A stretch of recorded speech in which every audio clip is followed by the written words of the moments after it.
ദിവസങ്ങൾ പലത് കഴിഞ്ഞു. ഓരോ ദിവസവും അവർക്ക് അവരുടെ വിവാഹ ജീവിതം ഓരോ അനുഭൂതിയിലൂടെയാണ് കഴിഞ്ഞു പോകുന്നത്. കല്യാണം കഴിഞ്ഞ് 1 മാസത്തോളം ആയി. കിച്ചുവും കണ്ണനും അമ്പാട്ടും തറവാട്ടിലുമായി കഴിഞ്ഞുകൂടുന്നു. ഇത് പല ദിവസങ്ങൾ അമ്മുവിൻ്റെ വീട്ടിൽ വിരുന്നിന് പോയി താമസിച്ചിരുന്നു. അവൾക്ക് അവളുടേതായ ഒന്നും മിസ് ചെയ്യരുതെന്ന് അവന് നിർബന്ധമായിരുന്നു. ഇതിനിടയിൽ പാറു ലീവ് കഴിഞ്ഞ് തിരിച്ചുപോയി.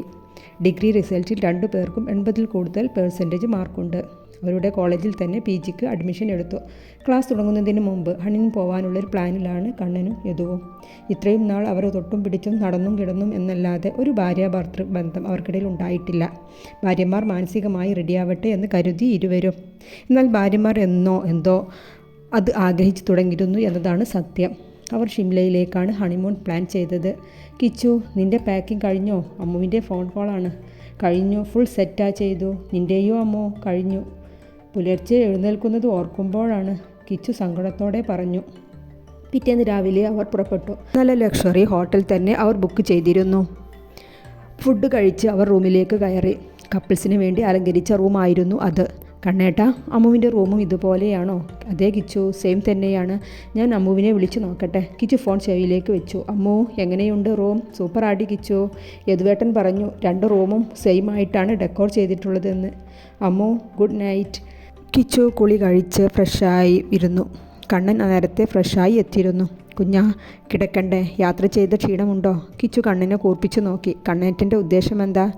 എന്തേ കിച്ചു? അല്ല, ഇത്രയും ഡെക്കോർ ചെയ്തിട്ട് എന്നെ തട്ടി ഉറക്കാനാണോ പ്ലാൻ? കണ്ണൻ ചിരി അടക്കി പിടിച്ചു. എന്നിട്ട് പറഞ്ഞു, പിന്നെ ഇപ്പം എന്താ പണി? ഉറങ്ങാല്ലാതെ. ഓ, എന്നാൽ കണ്ണേട്ടൻ ഉറങ്ങിക്കോ ആ സൈഡിൽ, ഞാൻ ഈ സൈഡിലും ഉറങ്ങാം. അതും പറഞ്ഞ് കിച്ചു ബെഡിൽ കയറി പുതപ്പ് തല വഴിയിട്ട് കിടന്നു. കുഞ്ഞാ, കണ്ണൻ അവളുടെ മുഖത്ത് നിന്ന് പുതപ്പ് മാറ്റി വിളിച്ചു. കണ്ണേട്ടാ, ശല്യം ചെയ്യല്ലേ. ഞാൻ ഉറങ്ങട്ടെ. ഇന്ന് നീ ഉറങ്ങിയത് തന്നെ എൻ്റെ മരം കയറി പെണ്ണ് എന്നും പറഞ്ഞ് കണ്ണൻ അവളുടെ പുതപ്പ് വലിച്ചു മാറ്റി അവളുടെ മേലേക്ക് ചാഞ്ഞു. കിച്ചു നിറ പുഞ്ചിരിയോടെ അവനെ ഇറുകെ പുണർന്നു. ഈ സമയം യദു അമ്മുവിനെയും കാത്ത് റൂമിൽ വെയിറ്റ് ചെയ്യുകയാണ്. അവൾ ബാത്റൂമിൽ കയറി 1/2 മണിക്കൂർ ആയി. ക്ഷമ കെട്ട് അവൻ ഡോറിൽ മുട്ടി. അമ്മു. അവൾ ഒന്ന് മൂളിയതേ ഉള്ളൂ. എന്തേ, നീ ഇന്ന് ബാത്റൂമിലാണോ ഉറങ്ങുന്നത്? തുറക്ക് അമ്മോ, എനിക്ക് നാണം തോന്നുവാ ഏട്ടാ. എന്തിന് അറിയില്ല. ഏട്ടൻ്റെ പൊന്നാ, വാതിൽ തുറക്ക്. ഏട്ടൻ്റെ പൊന്നിന് സമ്മതമില്ല. ബാത്റൂമിൽ ഇങ്ങനെ നിന്നാൽ നാളെ പനി പിടിക്കും. ഇത്രയും ദൂരം വന്നിട്ട് ഇവിടെ ഒന്നും കറങ്ങാൻ പറ്റില്ല കേട്ടോ. അമ്മു അല്പസമയം കഴിഞ്ഞ് ഡോർ തുറന്നു. ഏതു കട്ടിലിൽ പോയി ഇരുന്നു. അമ്മു മറു സൈഡിൽ ഒരു നൈറ്റ് ഡ്രസ്സാണ് അവൾ ഇട്ടിരുന്നത്. അമ്മോ, ഏതു അവളെ വിളിച്ചു. അമ്മു അവനെ തിരിഞ്ഞു നോക്കി. എൻ്റെ കുട്ടി കിടന്നോ? അതും പറഞ്ഞ് ഏതു ഒരു സൈഡിൽ ആയി കിടന്നു. അമ്മു മറു സൈഡിലും കിടന്നു. 2 പേരും ഉറക്കം വരുന്നില്ല. യദുവേട്ടൻ ഉറങ്ങിയില്ലേ? അവസാനം അമ്മു തന്നെ ചോദിച്ചു. ഉറക്കം വരുന്നില്ല അമ്മൂട്ടി. ഉറങ്ങാനുള്ള മരുന്ന് ഞാൻ തരട്ടെ? എന്ത് മരുന്ന്? അതൊക്കെയുണ്ട് എന്നും പറഞ്ഞ് അമ്മു തിരിഞ്ഞു കിടന്നു. അവൻ്റെ അടുത്തേക്ക് ചേർന്ന് കിടന്നു. അവൻ്റെ കവിളിൽ ചുംബിച്ചു. ഇനി ഉറങ്ങിക്കോട്ടോ. ഓ, ഇത്രയും ഉള്ളോ? പിന്നെ എന്താ വേണ്ടത്? അമ്മു ചിരി ഒളിപ്പിച്ചുകൊണ്ട് ചോദിച്ചു. 1 മാസമായി പിടക്കുന്ന മീനിനെ നോക്കി നിൽക്കുന്ന പൂച്ചയെ പോലെ ഞാൻ നടക്കുന്നു. ഇന്ന് എനിക്കെല്ലാം വേണം അമ്മോ. ഏട്ടനല്ലേ വേഗം ഉറങ്ങാൻ കിടന്നത്? അത് എൻ്റെ അമ്മൂട്ടിക്ക് മാനസികമായും എപ്പോഴും തയ്യാറല്ല എന്ന് കരുതിയല്ലേ? ഞാൻ ഇനി കാത്തിരിക്കില്ല കേട്ടോ മുന്ന. അതും പറഞ്ഞ് യദു അവളെ വലിച്ച് തൻ്റെ നെഞ്ചിലേക്കിട്ടു. അവളുടെ ചിരികൾ ആ മുറിയിൽ നിറഞ്ഞു. നന്നായി അലങ്കരിച്ച 2 റൂമും ആകെ അലങ്കോലമായിരിക്കുന്നു. കുഞ്ഞാ, വേദനയുണ്ടോ?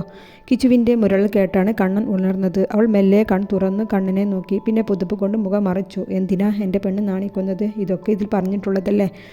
ഈ കണ്ണേട്ടൻ ഇതൊക്കെ എവിടുന്നാ പഠിച്ചേ? അയ്യേ. അവൾ മുഖം പൊത്തി. എൻ്റെ മണ്ടോ, ഇതൊക്കെ ആരും പഠിക്കൊന്നും വേണ്ട. പ്രകൃതിയിൽ നടത്തുന്നതാണിതൊക്കെ. അല്ലെങ്കിലും മുന്നോട്ടുള്ള പരമ്പരകൾ ഉണ്ടാവുമോ? കണ്ണൻ ഒരു കള്ളച്ചിരിയോടെ അവളെ നോക്കി പറഞ്ഞു. അയ്യേ കണ്ണേ, ഞാൻ ഇനി എങ്ങനെ അമ്മുവിൻ്റെ മുഖത്തേക്ക് നോക്കും? എനിക്ക് നടക്കാൻ പറ്റുമെന്ന് തോന്നുന്നില്ല കേട്ടോ. നന്നായി വേദനയുണ്ട്. ചൂടുവെള്ളത്തിൽ കുളിച്ചാൽ ശരിയാവും കുഞ്ഞാ. ഇനി എവിടെയും പോവണ്ട, റെസ്റ്റ് എടുക്കാം. അമ്മു ചോദിച്ചാൽ എന്താ പറയുക? കണ്ണേട്ട, എന്ത് പറയാൻ എൻ്റെ കിച്ചു? അവിടെയും ഇന്നലെ ഇതെല്ലാം കഴിഞ്ഞിട്ടുണ്ടാവും.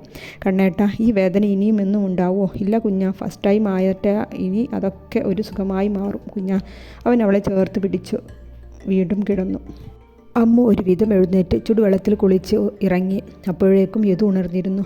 അമ്മുവിൻ്റെ നടത്തത്തിലെ മാറ്റം കണ്ട യദു എഴുന്നേറ്റ് അവളെ ഉയർത്തി ബെഡിൽ ഇരുത്തി. എൻ്റെ പൊന്നിന് വേദനയുണ്ടോ? അമ്മു നാണത്തോടെ മുഖം തിരിച്ചു.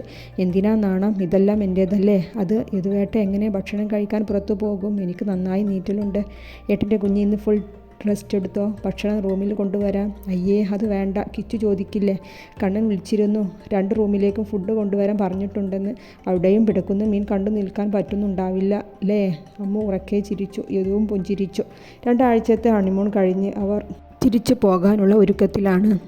കോൾഡ് അടിച്ച് 2 പേർക്കും തുമ്മലും ചീറ്റലും എല്ലാം ഉണ്ട്. എങ്കിലും ടൂറിൻ്റെ എൻജോയ്മെൻറ്റിൽ നിന്നും അവർക്ക് തിരിച്ചു നാട്ടിലേക്ക് വരുന്നത് ആലോചിക്കാൻ വയ്യ എന്ന അവസ്ഥയാണ്. കണ്ണേട്ടാ, 2 ദിവസം കൂടി കഴിഞ്ഞിട്ട് പോയാലോ? കിച്ചുവാണ്. ഓ, എന്നിട്ട് വേണം മുത്തശ്ശി ഞങ്ങളെ തറവാട്ടിൽ നിന്നും അടിച്ചിറക്കാൻ. യദുവാണ്.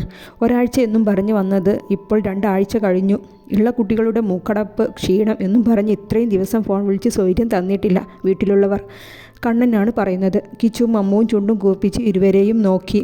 അമ്മു, ഇവറ്റുകൾ എന്താണടി നിറം മാറുന്നത് കണ്ടോ? എടി അമ്മു, ഇനി തേനെ പാല് എന്നും പറഞ്ഞു വന്നാൽ ഇവറ്റുകളെ അടുപ്പിക്കരുത് കേട്ടോ, കിച്ചു സ്വകാര്യം പോലെ പറഞ്ഞു. അമ്മു നന്നായി തലയിളക്കി. എന്താ രണ്ടാളും കൂടി ഒരു സ്വകാര്യം? യദുവും കണ്ണനും അവരുടെ ഇരു സൈഡിൽ വന്നിരുന്നു. അവരവരുടെ ഭാര്യമാരുടെ തോളിലൂടെ കൈയിട്ട് ചേർത്ത് പിടിച്ചു. വേണ്ട, ഞങ്ങളെ സോപ്പിട്ടൊന്നും വേണ്ട. ഇനി ഞങ്ങളോട് ദേഷ്യപ്പെട്ടാൽ ഞങ്ങളും തീരുമാനിച്ചിട്ടുണ്ട് അല്ലേ അമ്മു? അമ്മു വീണ്ടും നന്നായി തലയിളക്കി കാണിച്ചു. അയ്യോ, ഇത്ര വലിയ തീരുമാനമൊന്നും എടുക്കല്ലേ. ഏട്ടൻ്റെ മക്കൾക്ക് ലോകം ചുറ്റാൻ താല്പര്യമുള്ളതൊന്നും ഞങ്ങൾക്ക് അറിയില്ലായിരുന്നല്ലോ. നിങ്ങൾ തോടും പറമ്പും മീൻപിടുത്തവും ഒക്കെ അല്ലേ ഹോബി? ഇത്രയും ഇഷ്ടമുണ്ടെങ്കിൽ ഞങ്ങൾ എന്നേ കൊണ്ടുപോയിരുന്നു അല്ലേ കണ്ണ? അതെ അതെ, കോളേജ് തുറക്കാൻ ഇനി 1 ആഴ്ചയല്ലേ ഉള്ളൂ. ഇനി ലീവ് വരുമ്പോൾ നമ്മൾ വീണ്ടും വേറൊരു സ്ഥലത്തേക്ക് പോകണം. അങ്ങനെ ലോകം മുഴുവൻ ഏട്ടന്മാർ കാണിച്ചു തരും അല്ലേ യദു? ഡീൽ. യദു കൈ നീട്ടി. 4 പേരും കൈയടിച്ച് ഡീൽ ഉറപ്പിച്ചു. കണ്ണ, എന്താ അവിടുത്തെ അവസ്ഥ? പുലർച്ചെ യദുവിൻ്റെ ഫോൺ വന്നതാണ്.